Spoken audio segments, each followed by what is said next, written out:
देखिए प्रतीक्षा, ये सारी जो लड़ाई है वो हठ योग के उस पर आके टिक गई है। दोनों तरफ से हठ योग हो गया है। एक तरफ तो अभी मुक्तेश्वरानंद जी हैं, उन्होंने भी जिद ठान ली है कि अब वो टस से मस नहीं होंगे, क्योंकि उनको लगा कि उनकी बेइज्जती की गई है।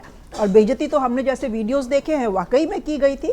अगर प्रशासन भी चाहता तो उनको नरमी से उनसे रिक्वेस्ट करके उनसे आग्रह कर सकता था, लेकिन जब उस आग्रह के बाद वो नहीं माने और पुलिस ने उनकी जो पालकी थी उसको लिटरली पुश करना शुरू किया, और जो उनके जो शिष्य थे जब उन्होंने उसको रोकने की कोशिश की तो जिस तरह से उनको पटक के मारा गया है, ये तो वीडियो सबने देखा है।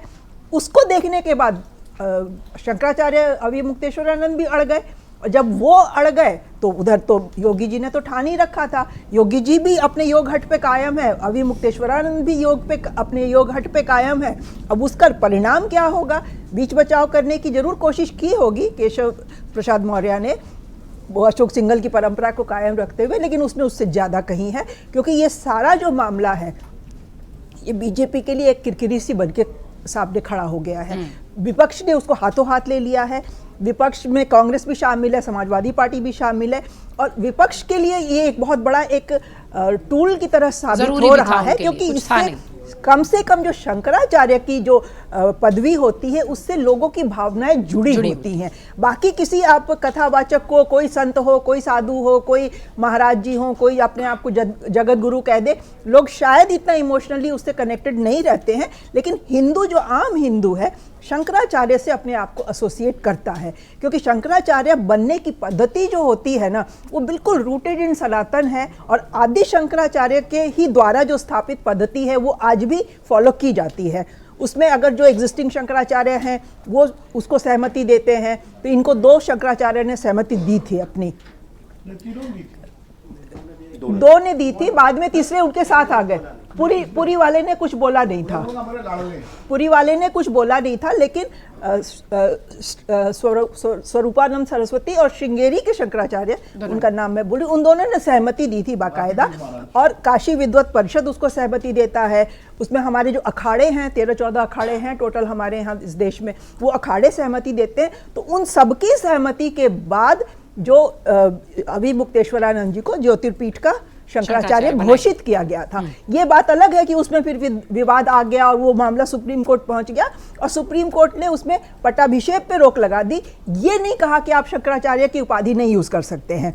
तो अगर ये सिर्फ योगी जी का उस समय, जैसे उन्होंने बताया कि वो जो पुलिस थी वो कालनेमी थी और उसने गलत रिपोर्ट दी और उसकी वजह से हुआ, तो अगर सिर्फ उतना ही मामला होता तो वो मामला आगे नहीं बढ़ता, वो आगे नहीं बढ़ता, बोलने की जरूरत भी नहीं पड़ती। उसके बाद वो नोटिस चले जाना कि आप शंकराचार्य हैं, ये प्रूफ करिए, और ये कि आपकी जमीन की जो यहाँ पे आपको जो लीज दी गई है वो खत्म हो जाएगी, मेला परिसर में आपकी एंट्री बैन हो जाएगी।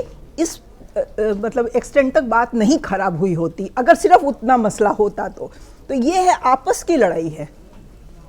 योगी जी और शंकराचार्य स्वामी अभी मुक्तेश्वरानंद की ये आपस की लड़ाई है। पहले भी जब हमने देखा था काशी में, जब कॉरिडोर का काम चल रहा था, उस वक्त अभी मुक्तेश्वरानंद बीच बीच में सरकार के खिलाफ भाषण देते थे, बोलते थे। जब बहुत सारे मंदिर उस वक्त टूटे थे, बहुत सारी मूर्तियां नाले में पड़ी मिली थी, तो उस चीज को इन्होंने बयान के तो मैम उन पर भी सवाल है, वो तो अतीक के मारने पर भी बात कर रहे हैं। नहीं, वो तो राम मंदिर पर भी बयान तो वो सब पे देते रहे हैं, सब पे।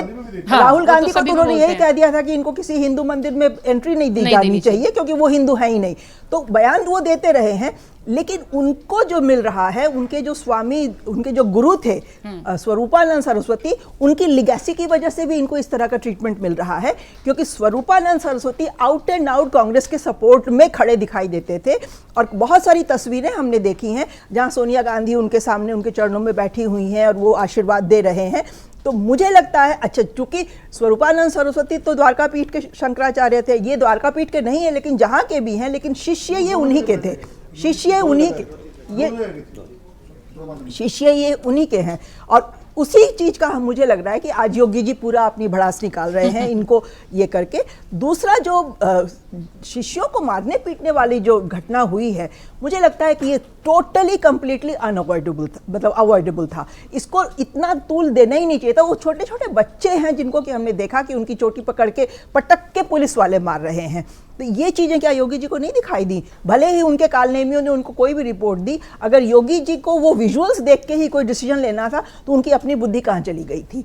और दूसरा, केशव प्रसाद मौर्य का सामने आ जाना, पंकज चौधरी ने भी एक बयान दे दिया है उसी तरह का कि जो दोषी होंगे, योगी जी तो किसी को दोषी कह ही नहीं रहे हैं, वो तो कह ही रहे हैं कि अविमुक्तेश्वरानंद ही कालनेमी है, उनकी गलती थी। हाँ। वो कह रहे हैं, पंकज चौधरी और केशव प्रसाद मौर्य तो कह रहे हैं कि जो दोषी होंगे उसकी जांच करके हम उनको दंडित करेंगे।